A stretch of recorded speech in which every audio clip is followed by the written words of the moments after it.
Alrighty, the microphone is working. Is anybody here?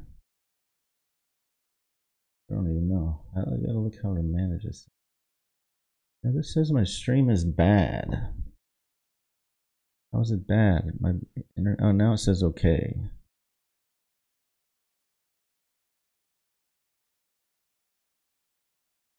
Huh.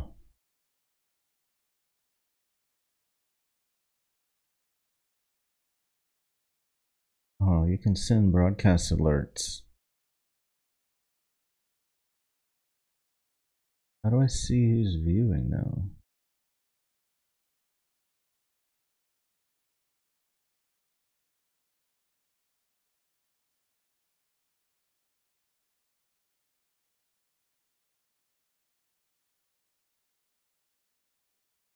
Stream status okay.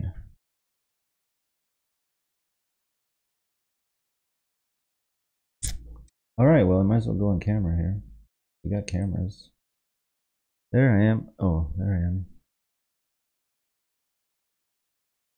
So I'm just trying to. This is my first live stream, like official one. I'll show you my fancy desktop I have here. What this does. Just trying out some things. We'll see what it looks like. Whoa, can't you do that? That is not the right move right there.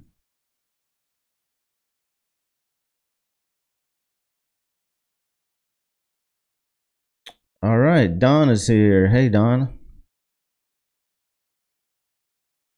So I did some work over the weekend to get this all set up, and it looks like it's pretty good. I can't really see unless you guys say something in the chat. I don't see how to see. Gotta be a way to see viewers.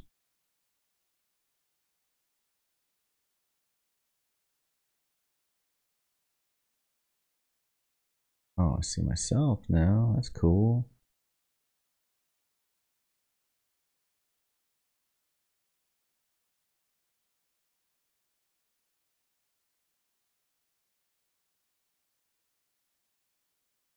Okay, well, I guess it doesn't matter.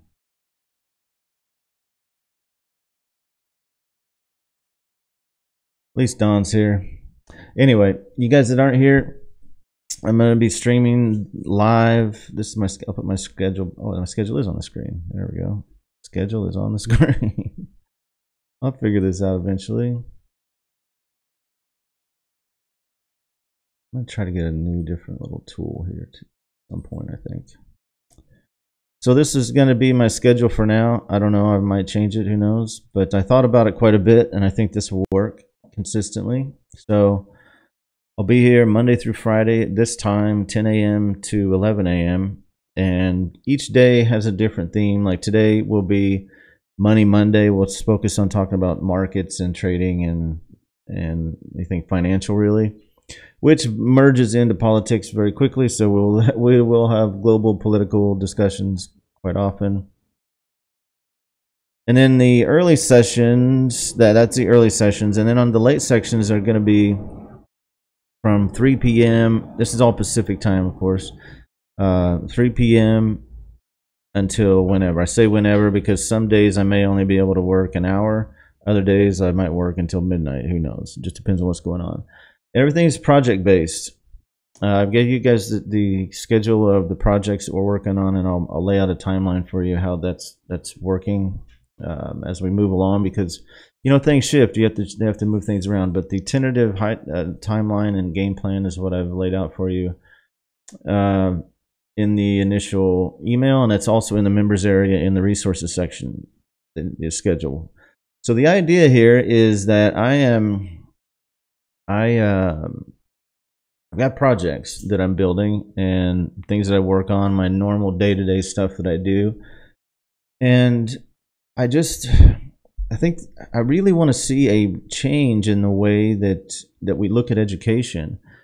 The way that people used to be taught how to do things was through apprentice programs, apprenticeships, where you would work under a mentor for quite a long time, years quite often, and learn the skills of the trade that you were going into from a master who had been doing it for a while. And yeah, that's how I learned. From my very young age, I watched my dad work on cars, and he would explain to me how simple. To a child, it looked very complicated, and he would explain to me, no, it's really simple. And a car engine is nothing more than an air pump, and a fuel just is one that is what ignites and drives the piston that actually pumps the air through. And once you understand that, the whole thing becomes very, very simple. So he taught me from an early age, just as an apprentice type thing, about how to work on cars. I was growing up in the 70s. And then when I went to high school, our local high school, had a very extensive vocational school. It was we called it VOTEC for short, vocational technical school. And in the school, you could learn auto body, auto mechanics, nursing, machine shop, electronics, carpentry. I mean, in carpentry, they built entire houses. There was plumbing programs, there were secretary programs, and what was the big 4-H was for farming and that kind of thing. And man, it just had a huge impact on that entire area, but it had a giant impact on me. It launched me off into a career of engineering from an early age, because I took machine shop. That was the first one I took.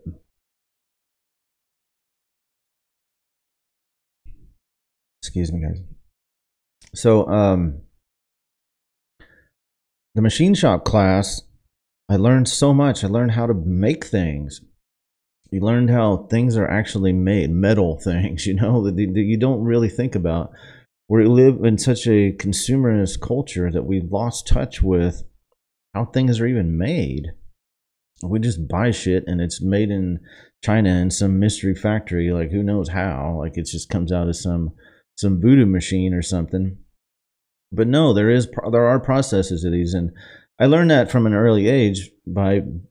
In high school, was able to go to a vocational technical school and attend a dedicated class. It wasn't even a class. So the way it worked was, in the mornings, you would go to your normal high school classes, and in the afternoons, you would go to the VOTEC school.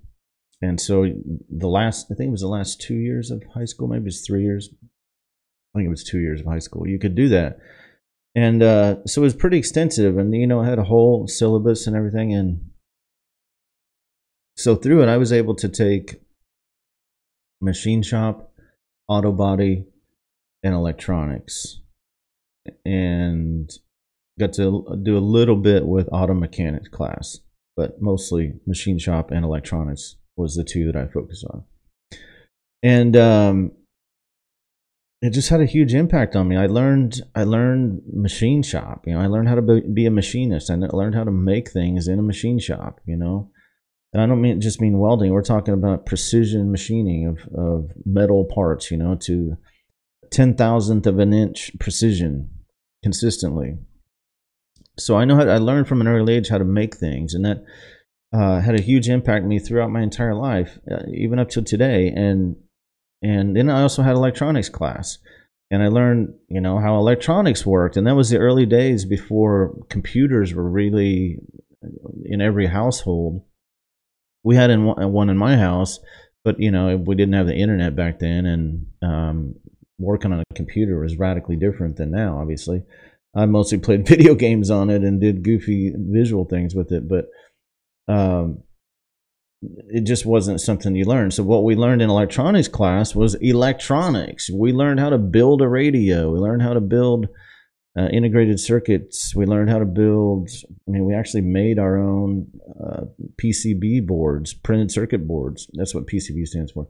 We made our own circuit boards I don't even think they would let people do this in high school now, but to make the old school way of making your own printed circuit board, a printed circuit board. I'll just pull one up on the screen since I can share my screen.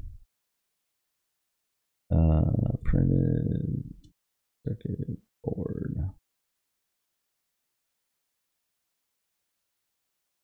This is a printed circuit board. You guys have seen it in electronics. What you can let's see if I can find. These are all coded ones. So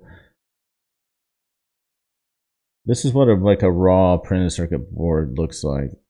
It's basically a for you guys that haven't seen it or don't know what it is, it's where all your electronics reside. I'm sure everybody has seen this in some place before, but this is where all the electronics, and so all of these, what you see here is copper, and this is copper that has plated onto.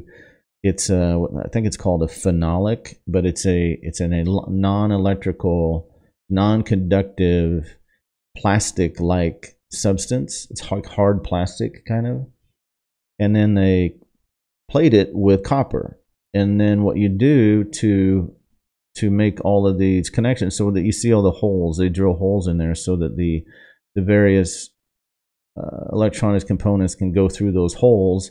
And then on the other side, what you have is this, where the soldering happens to solder the connections to all the component parts. And then these lines here, they're called runners. What they are, that's to just make the connections. So you can see that something that was, let me zoom in on this.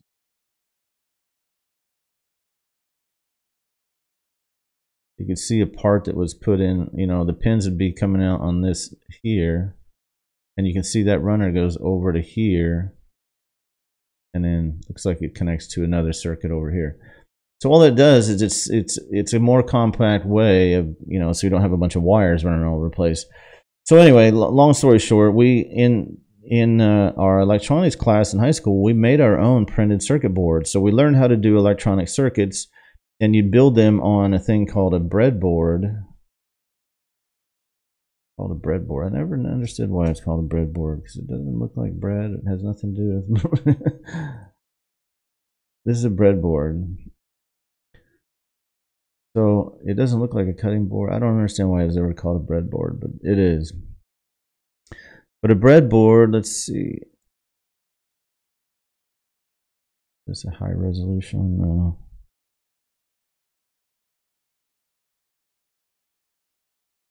That is a breadboard. So breadboard is basically a big, thick, hard, temporary version of a printed circuit board. So you just stick your electronic components in it. Let's see, breadboard. So I can just stick in circuit board. There we go. This is a good example of a little project on a breadboard. So we'd build goofy things like this. Like, I don't know what this thing does, but this has a little knob here. There's a guy wired into some connections. So you see a whole bunch of wires that go to, this is a little integrated circuit right here. They just got connected to a power supply that's doing something. I don't know. So this is a breadboard. This is how you test out things. And this is a temporary. So these little leads here, you can move around to the various boards and build a little circuit from it. So you can see this is a different kind. So they built a 7-segment LED thing in here so they could display numbers or letters. And then, this is some sort of circuit, and they've run some lead wires.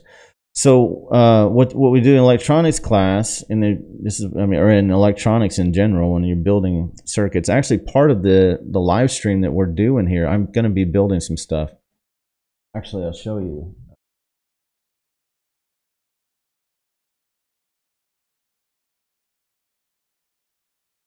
Oh, shoot. I'm really excited about this, actually. This thing here, Raspberry Pi kit for dummies. Raspberry Pi is a little mini computer. This is for dummies. I like it just because it comes with a kit. It's got all kinds of stuff that you need for it, including a case for it. It's just a little mini computer. It's like a $40, $30 computer. And it's a fun little test thing. So we're going to be building some projects on the live stream here doing this. So that's why I'm bringing up a lot of this electronic stuff. My brain has been there. So we're going to be talking about some of this stuff and how it connects to cryptocurrencies, show you how you can build your own, what do you call it, hardware wallets. We'll build that on Raspberry Pi. Hey, Andrew's here. Hey, Andrew. I learned these basics of these skills back in high school because of vocational technical school. And again, we made our own printed circuit boards to loop back to this and close that loop. We made these in high school, so we did built our circuits, whatever little thing we wanted to make, and then made our own printed circuit boards. Now, the way to do this is you have to get these boards it's this plastic phenolic plated with copper, and then you basically paint on top of the copper this I think it's electrolytic like solution, and then you dump the thing into acid, and it eats away. Like, it's very, very violent kind of thing. This like acid that will eat your skin and cause you serious damage if you got it anywhere near you. You can't breathe it, anything. But it etches away the copper and then leaves behind the stuff that you painted with the solution to keep it from having that reaction. And it's such a dangerous thing, both breathing it and handling those chemicals. I don't think that they would allow that in high school anymore. But there we were, 16, 17-year-old kids doing this. And for funding or the way that the school system changed or whatever, like, it's just a shame that this kind of thing isn't available now, And it's, so I want to do my own little part into attempting to create my own little apprentice program here. So I'm not going to be doing printed circuit boards, but we will be doing some Raspberry Pi stuff. I'm going to be doing some cryptocurrency stuff. We'll be doing trading. We'll be doing writing copy, video editing, just kind of whatever I do, and just show you guys how I do it. And whatever it is, whatever you get out of that, I hope it to be an apprentice program that you guys learn something from, and I hope I get enough feedback here that will, fuel it, because I don't want to talk to myself for very long. But anyway, that's the idea here, and especially when it comes to practical skills. We need practical skills training in the world, and it just doesn't exist out there from what I've seen. Everybody tries to sell a course. I've done this too. Selling courses is fine. Selling master class is fine. There's nothing wrong with that. I mean, there's definitely a place for it. We need that stuff. We all need it for various reasons, but there's a giant thing that's missing, and I think it's just showing how to do shit. Like, hey, here's how you do it, and show it step by step. And the issue with courses is the roadblocks and the challenges and the unforeseen things that you run into that the course builder never experienced, because they don't have your computer or whatever else. They don't have your life situation. Like, what do you do? And that's what happens is most courses have a dismal failure rate compared to a structured environment, more like a university or especially an apprenticeship program. But with universities these days, we've got a situation where everybody is taught to learn from a book. Well, what if the book doesn't have the situation that you're dealing with? What do you do? So what's happened in university is we have a whole bunch of book smart people who can't do anything. I was just fascinated by a video. Let's see if I can find it. I'll find this video about... I'll show you my fancy camera. Here's my fancy camera. And then this is back to my face. Let's go on this one. I'm going to go ahead and pull up...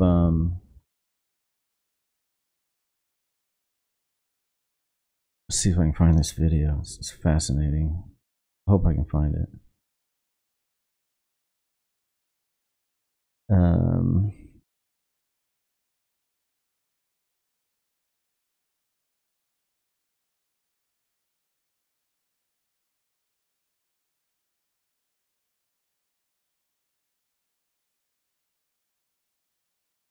what am I searching for? Millennial. It's a millennial video. Millennials like don't have any skills.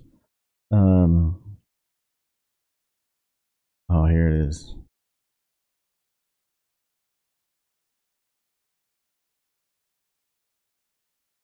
So the title of this video is very telling. Let me put it back on my... Here we go. Entire class applauds as millennial opens canned food.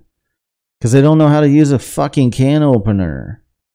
That's terrible. That's an extreme lack of skills. I mean, so check this out.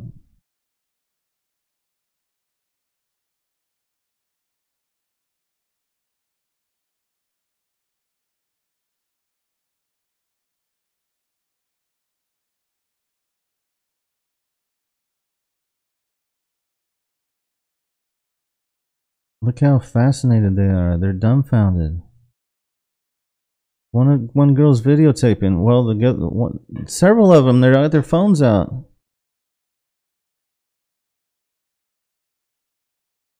When I first saw this, I thought it was a parody. I thought this was a joke.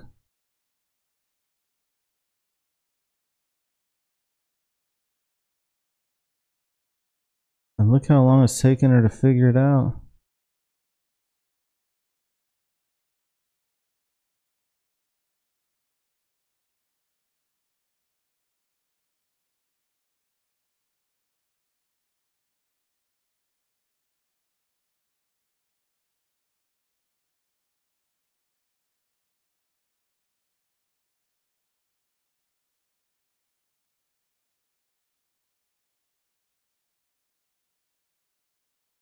That's insane.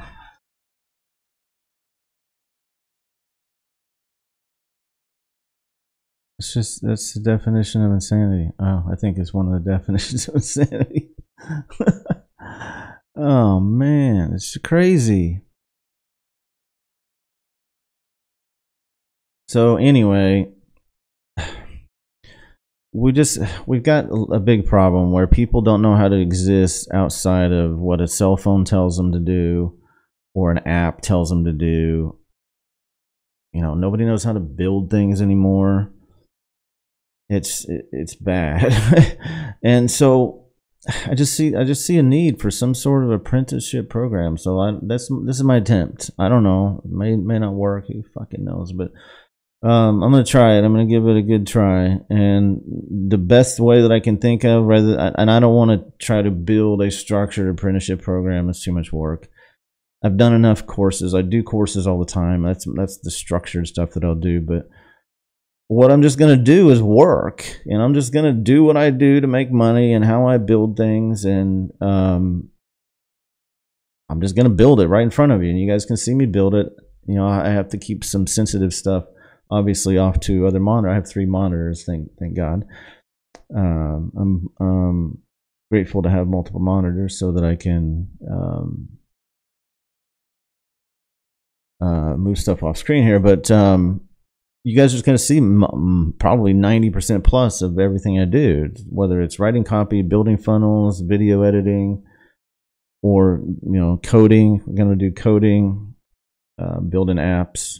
So another part of this too is not only an apprenticeship program. This is also an apprenticeship program for me, because I'm really, I've been my own boss for most of my life, and it's an interesting thing because I have a lot of things that I want to do, yet I don't, even though I do get things done, I don't get them done at the rate I know that I can.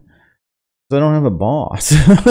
So when I don't want to work, I don't work, So there's nothing wrong with that. And in fact, I encourage you to live that way. But, sometimes even if you have lots of money and you have freedom and all this stuff, you still got to get some things done, so you got to focus. So another thing is I part of my targets for my 90-day challenge that I'm on inside of Mogul and the superhero training is that I want to get a mobile app built. Well, I've been working on this mobile app for 2 years.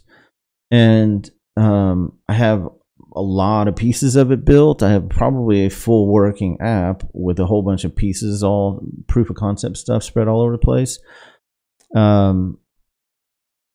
So what I need to do is just get those put together and make a full working app and get it deployed. And most importantly, turn it into a full working product and then launch it. You know, create an entire launch process for it, the sales funnel, the sales video, the marketing, the emails, all of that stuff. So from beginning to end, creating an app and launching it all the way through, that's what we're going to do. Because that's what I need to do with this fucking app. So what this is doing is it's creating structure for me. So even though I don't have a boss, I need some structure. So setting a schedule like this creates structure around this for me. So it's, even though I don't really want that, because I don't need somebody telling me what to do, by putting myself up here and doing this apprenticeship thing, I'm really not only able to show what I'm doing and teach in an apprenticeship style way, because I will be talking about what I do and how I do it and why I'm doing it as I'm doing it, but most of them going to work. I mean, we might have hours of silence and just whatever, I don't know. But whenever it comes to a point when I've solved a problem with something or overcome some sort of roadblock with whatever it is that we're working on that day, I'll explain to you guys will see me how I solve problems, for one, but I'll explain it as I go through it. But also I'll attempt to do some rundowns at the end of the day of, you know, things we encountered, how problems were solved or not solved, you know, whatever. There's always problems. It doesn't matter what you run into, tech or not. It's just life just is, you know. If everything went smoothly all the time, it'd be boring as fuck and we'd all hate it. So you got to have some surprise mixed in to keep it interesting. So as we run through those things, I'm just going to keep on building. And where normally you guys wouldn't see any of this stuff, you'll see most of it. It'll be just like sitting here in my office working with me. And so there you go. So Andrew says, yeah, I totally agree. Australia does apprenticeships pretty well compared to here in the US for vocational careers like plumbing, electrician, etc. I don't know if they do or don't here in the US. I honestly haven't paid that much attention, but I just know from my gut with the way that education has gone with Common Core and all that crap that's coming into place, and watching that movie Waiting for Superman, which you guys should all watch. It just shows how screwed up the education system is in the United States. It's so bad that nobody's even trying to fix it. They're sitting around waiting for Superman to fly in and fix it all. So that's what the title of the movie. It's fucked up, man. They have an entire building. There's an entire building. I think it's like a 6 or 8 story building I think it's in New York. It's an entire building full of nothing but teachers who got fired. But you can't fire teachers for something, tenure or whatever the word was. I can't remember what it was. They can't fire them legally, so they have to continue to pay these shitty teachers who can't do their jobs, but legally they have to keep them employed. So there's this entire building. It's a 6 or 8 story building, completely full of hundreds of shit teachers that they still pay. And these shitty teachers just go hang out in this building all day, every day, and do nothing, basically. That's fucking crazy. That's, yeah, and it's no wonder our system's failing, but all kinds of, with standardized tests and learning by rote, it's horrible. Just so people just go to school to learn how to memorize shit, learn how to repeat what they heard, and that's it. That's not fucking learning. That's memorizing. Learning is whenever you come up on a problem, you can figure out multiple solutions, or at least have some creative thinking outside the box to come up with something, some creativity. And you just learn by rote, then you're just a fucking robot. A robot can learn by rote, which we find out that the Rockefellers actually created the Board of Education back in whatever year it was, late 1800s, early 1900s. Simply because of the industrial movement, because they wanted to basically create an education system for people to learn by rote, repeat what they heard, to create robots for their fucking factories. Yeah, it is a definition of insanity. Crazy. Oh my God, need a can opener apprenticeship. Yes, we do. Crazy, man. Crazy. So it's just a weird thing. So, I haven't really seen, maybe it exists, I don't know. I really didn't spend that much time looking, but I haven't heard much about anybody doing long form live stream teaching full on, like building a product out from beginning to end and then launching it all the way through. So that's what I'm going to do. And in there, you'll learn some skills. You know, if you're not interested in coding and building apps, maybe that's not the cool thing for you. But so my schedule will be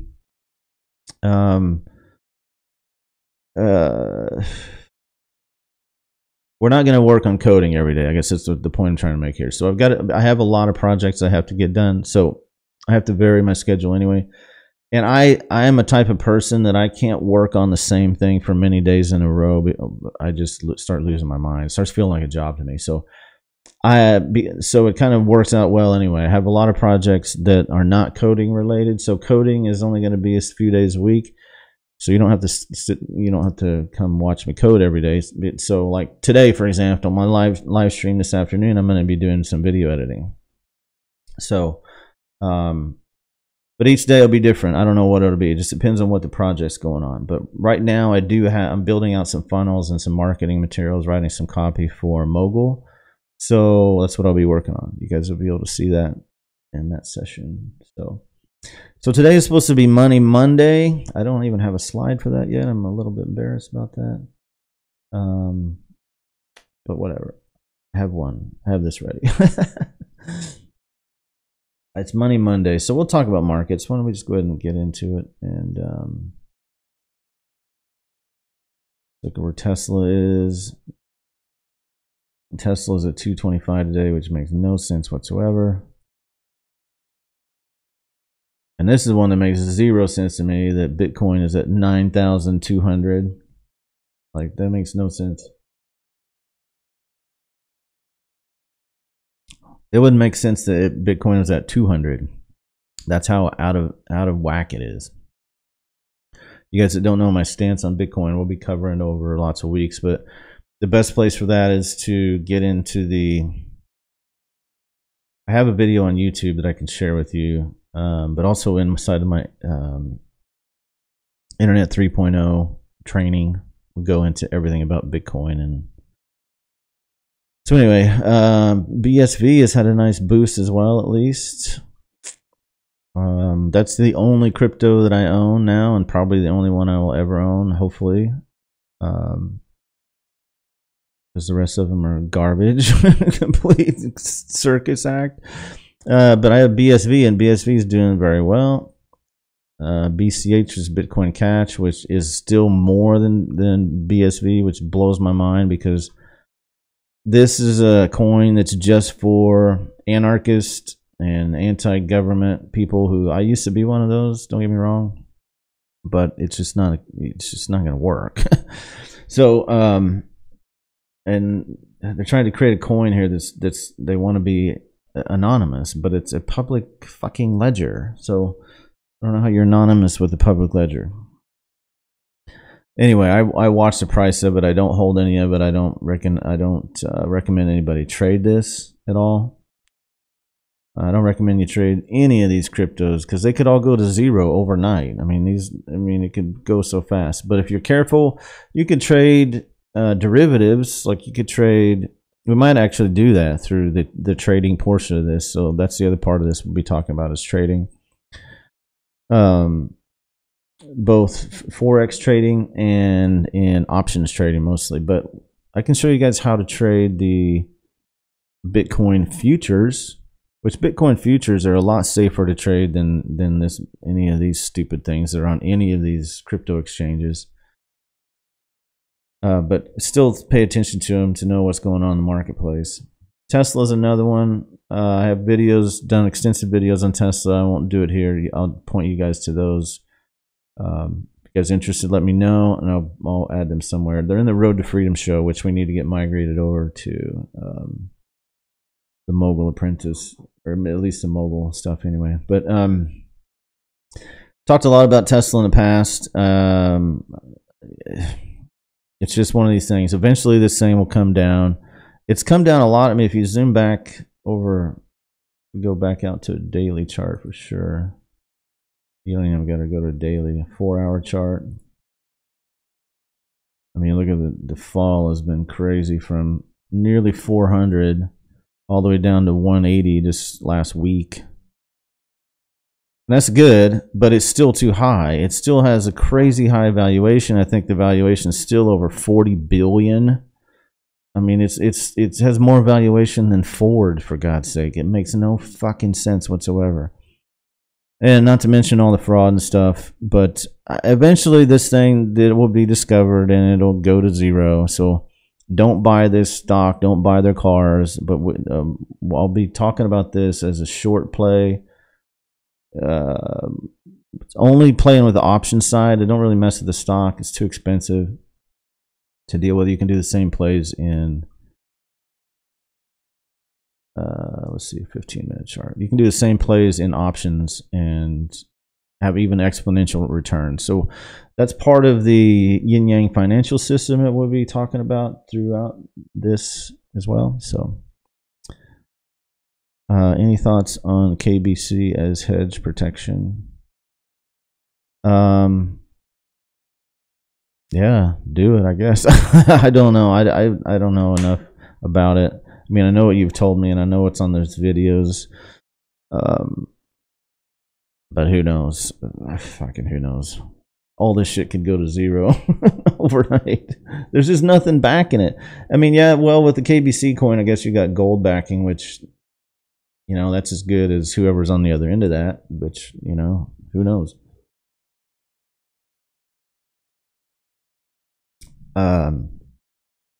My wife's asking me if I put a disclaimer up. I did not. I need to do that. Yeah, I will. Anyway, here's the disclaimer, guys. All of this stuff is only my opinion. It could all go to 1 million or it could all go to zero. I don't know. I can't tell the future. All I can tell you is what I see from a seasoned veteran's perspective and what I'm going to do with this stuff. And then you just make your own decisions. Yeah, I called shorting Tesla last summer. It's great, and through the trades that I did with it, we got in short from, it was around 350. I didn't get in as good as a lot of people, but around 350. So yeah, it's been a great move, and several people made a lot of money. One guy told me the other day he made 400,000 from my suggestion, so that's cool. However, this thing is so irrational. I mean, it makes no sense. Like, it came all the way down. It was going the right direction, according to any sort of rational thinking. But now, I mean, I guess it's, I mean, you could, if you looked at it from a purely technical standpoint, that's not what I want to do. I want this.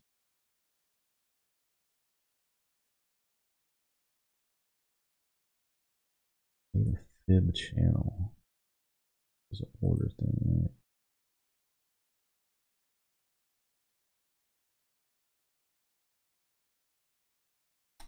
Where are the Fibonacci things on this? Oh, fib retracement. Here we go. So even backed up to the 300 range. Well, let's zoom out a little bit.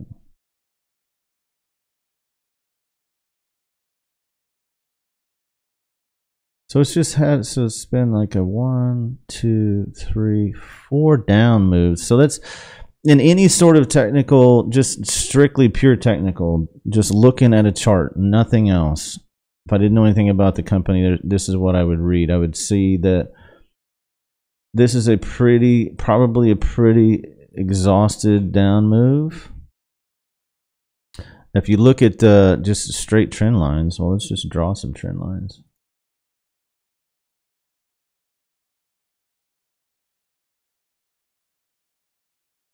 Like you can draw a rough trend line here pretty easily.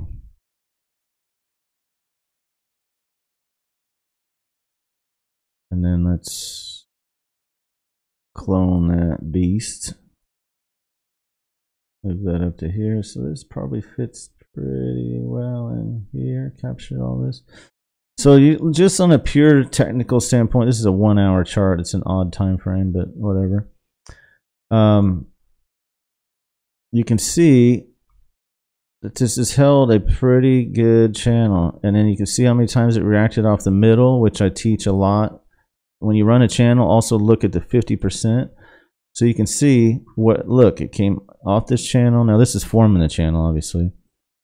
But even after the channel is formed, like about here, this channel is already formed. And yet it reacts right off the middle, reacts right off the top of it, reacts right off the middle, heavy of it, right in there. And then look, right off the top of it again, off a channel that was formed from back here, lays around here, reacts right off the middle again. It's just got incredibly weak there. And then look, right in the bottom of it. So, and it tried to run up here, and you can see where it gapped.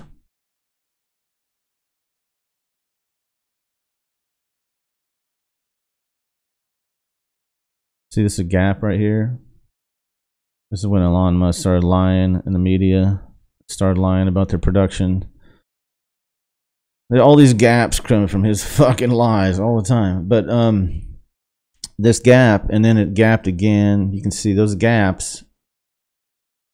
It gapped right over, if you notice, it gapped right over this 50% mark right in here. And see how it hung up right around in there? Even though it gapped up, it hung up right around that 50% mark, gapped over it, and now it's just going to... So we're even from a pure technical... Whoa, what happened to that? Even from a pure technical standpoint, this move up makes sense. You know, because this channel has been incredibly validated now. So, you know, even a move up into 230-ish, you know. So, and if you look on a shorter time frame,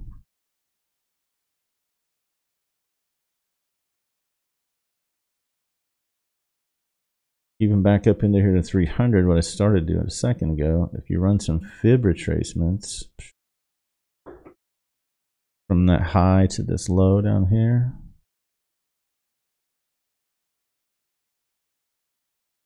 so I'm running the fib retracement from the high here, where right around 300. I'm just targeting roughly 300. What's on my screen, just to give you an idea.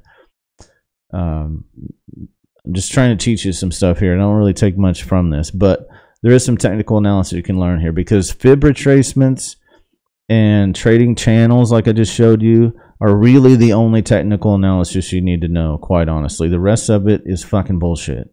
It's all lagging indicators. It's based on shit that already happened. That tells you nothing. A monkey could tell you what already happened. So this stuff starts to give you some predictive behaviors, right, with channels and fib retracements. Fibonacci numbers play out through the universe. We'll talk about that at some point in the future. But so you can see from pulling the fib retracements from this sort of high, that swing high anyway, that's what you call a swing high. So a swing high, to give you some definition, zoom out here a little bit. A swing high, because it's not a high, this area here where I ran my fib retracements from, it's not a high because the highs happened in the past, right? But the market moves in swings. So it swung up, it swung down, it swung up, it swung down, and it swung up, it swung down. You see, that's what makes these zigzag patterns, these swing. So a swing high is just in one of these where it was swinging up and then it came back down. That's a swing high. So here's a swing high, here's a swing high, this is a swing high, this is a swing high. So when you hear me say that, that's what I mean. The swing high, and I'm just targeting this swing high roughly around 300 because it's a pretty big number, big round number, and it captures a lot of this recent down move. So what I'm looking here, well, the reason I'm doing this is to look at these Fibonacci numbers. These Fibonacci numbers that run at 38% on this one and a 50% of this one. What that means is whatever distance this is from here to here, you take 50% of that, and that's right here. That's that Fibonacci number. That's just a 50% one. That's not really necessarily a Fibonacci number, actually. The Fibonacci numbers on the ones on the other side of it. So this one's 61%, this one's 78%, and then you got 38% and 23%. The ones that we use a lot is the 38 and the 62, basically, and then 50%. Those are used a ton. You'll see them repeat in the markets, any market, all markets react off of them because it's just Fibonacci's. It's I don't know why. Who fucking knows why it works? But it does give you some predictive ability, quite a bit actually, as opposed to other indicators, technical analysis, which is completely lagging. They just lag price, a derivative of price. Anything that's a derivative of price, which I guess kind of everything is, but most indicators are straight derivative of price, which means nothing. It just means you're just twisting the numbers and make it look some different way because it looks nice on a chart. Bullshit. People lose a lot of money paying attention to that stupid shit. There's entire courses that teach a lot of it. I have an entire course. You guys that have the Yin Yang Financial System have full access to it. I teach all of this stuff. Well, not all of it. I teach a lot of it. And I'll just go through the nuances day to day here as we look at things in the markets. So what I'm doing here is attempting to see, just pretending to take it's basically a thought experiment. What would I be looking to do if I'm going to go short on Tesla, maybe make an options play?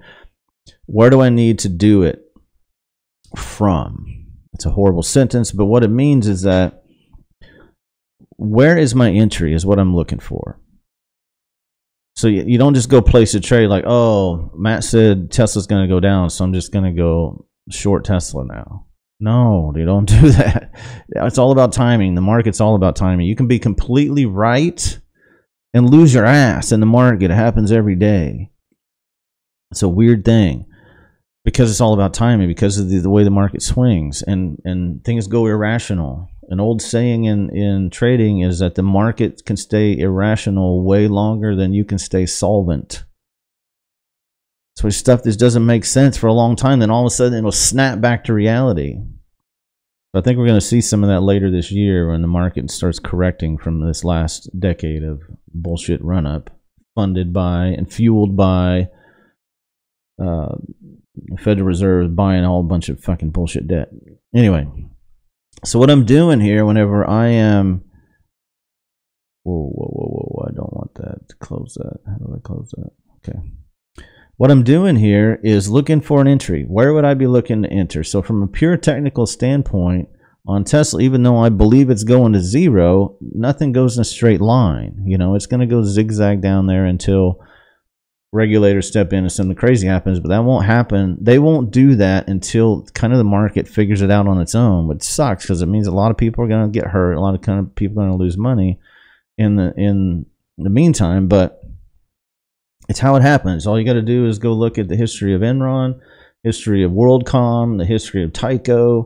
Any of these companies that the exact same shit went on, the SEC is not going to step in until the market has corrected itself, because here's why. They don't want to be the reason that stock went down, because they'll get the blame.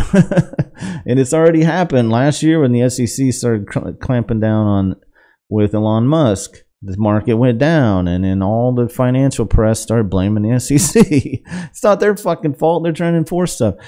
So they have a very cautious approach when it comes to doing anything regulatory with especially with these big, I guess marquee names. So unfortunately, this thing, it's got a lot of legs left on it as far as trading, probably another year at least. So we got a lot of opportunities to short this. So still want to be looking for a good place to get in. Okay, you want to let the market come to you, because once you know that these things trade between channels like this, and if you've been through my training, which you get the Yin Yang Financial System from being part of this, you see how I teach over and over and over, and I've talked about it in the Road to Freedom show tons and tons and tons of times. To show over and over and over how these markets ride these channels and ride these levels. It repeats itself constantly. So once you understand that, even if you are extremely negative about Tesla and just what's going down, it would be really dumb to make a trade to go short down here when it's this low at the bottom of this channel. It's already made a big move down. Even though the headlines are all negative and everybody's talking shit about them, you go on even like Yahoo Financial, which is by far not an authoritative space for financial news. It's fucking Yahoo. Even if you go on Yahoo, you see all kinds of negativity. Everybody's talking negative about Tesla. Still a bad idea to go short here because it's just exhausted.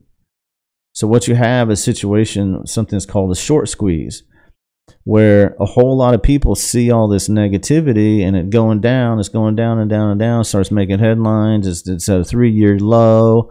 Oh no, it's all going to hell. Well, then what happens, it bleeds through society and everybody gets something called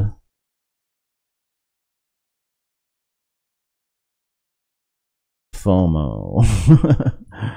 Fear of missing out. Oh no, man, all that stuff, negative stuff I heard about Tesla's right. It is going to zero. Well, they're too late.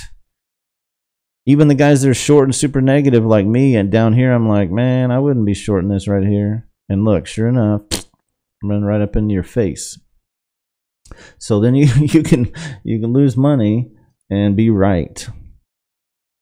Painful thing about trading, you can be right, and the worst thing about it is soon enough, like you put your trade in here and then put a stop loss. Like in smart trading, you put a stop loss in. Say if you did short here and put a stop loss, well, I'd put a stop loss, a smart one, above 200, because 200 is a big number.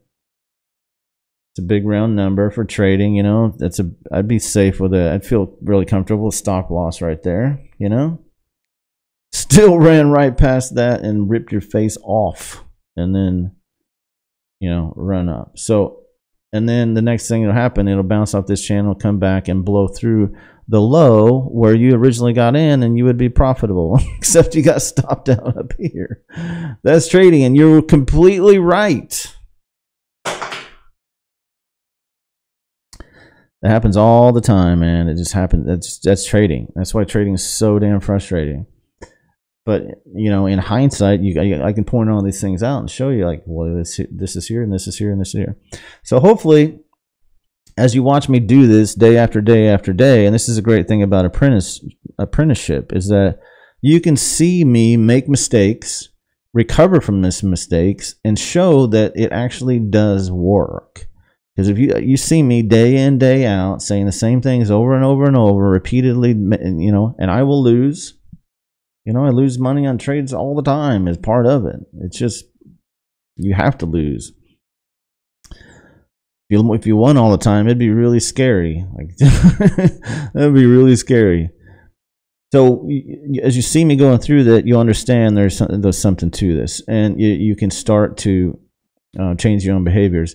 Now, trading it's hard, man. It's because you're battling with your own psychology. It's a serious mind fuck to see a market going straight down. It's going down. Everything is negative, and you get in, put your money, bet on that it's going down, and every headline says it's going down. You got confirmation bias everywhere. Even Matt Trainer, on all his things, and he's saying it's negative, and look, he's turning out right, and yet it goes up. You get stopped out, you lose money. It happens so much, so you can't trade that way. You got to go against everything that you're seeing and feeling around you quite often in trading. So even me, the most negative person you can be about Tesla, Even me down here, when everybody was piling on, I'm like, I was posting on Twitter saying, I don't know. I don't think I would be selling short here. And to get past that and to be able to have that bandwidth of not making an emotional reaction to make a trade, especially when I show you guys how to trade, and it's so freaking easy to trade with a click of a damn button. You're in a market, in and out, in and out. You can be out of 5 trades in 5 seconds. 5 seconds. That's not even exaggerating. You can do it that quickly. It really starts messing with you as far as trading, because you really start second guessing yourself. Because like you're in and out, in and out, in and out. You can lose your damn mind. Trust me, I know. I've been there. So what you got to do is take a measured approach to trading. I don't condone day trading so much, especially in the beginning. Just it's just hard, and you get chained to a computer as well, so it turned into a grind. So what we do, a preferred way of trading, I'll show you how to day trade. I mean, some people love it, and there's a system to it. I'll show you the system. It's really just about managing your trades better, tighter. But a better way to trade, at least from my perspective as being a trader most of my life now, is a measured approach. Trade that you're looking at. We look at it every day, you know, for a few minutes. Just keep an eye on it. Then maybe once a week, maybe make some adjustments. But typically the trades are like maybe 2 to 3 trades a month, maybe something like that. And then we got something that I call the crack cocaine trades, which are more like, you know, like something like coming up on an options expiration Friday, and we'll go find some way out of the money options on Tesla or something. Bet a little bit of money that could pay off big if something bad happened over the weekend, coming up close to options expiration. I'll explain what all that means when we get to that point. But there's cool little things that you can do that helps fuel the need to gamble with this stuff, because with trading it turn into gambling very quickly. I mean, it's very addictive. It's got all the markers of gambling. It's like a casino with a clock. And in Forex and Bitcoin trading, there is no clock, so it's just a fucking casino. It really is. So but if you take this professionally and do it simply, and don't try to do too much, and and understand that trading is going to take you a couple of years before you're really consistent with it. It's just how it is. But I'll show you how to do some option strategies that are going to be consistent for you much faster than a couple of years, so that you can hedge against the other stuff that's harder. So that's what we'll do. So I'm just going to leave it at that for today, guys. So basically on Tesla, just as an example, I wouldn't be looking to get short on this thing again, because it's so close up here, and with the amount of pumping that Tesla and Elon Musk are going to do coming up on the end of the quarter here, the last couple of weeks. He always does it every quarter. Always a bunch of discounts, price changes, lying about future shit that he's gonna do. He lies so much. Somebody created a website, I can't remember what it was called, and it just documents every single lie that Elon Musk has made and how long ago he made it, and I'll have to find it. But anyway, there's gonna be a lot of excessive pumping with that stock coming up for the next couple of weeks, so that you could see it go up higher. So I wouldn't be looking to get shorted again until 230-ish, until it breaks below. Well, it kind of depends on where it is in time, but somewhere around, but like still it breaks below 200, and even then, that's, yeah, who knows.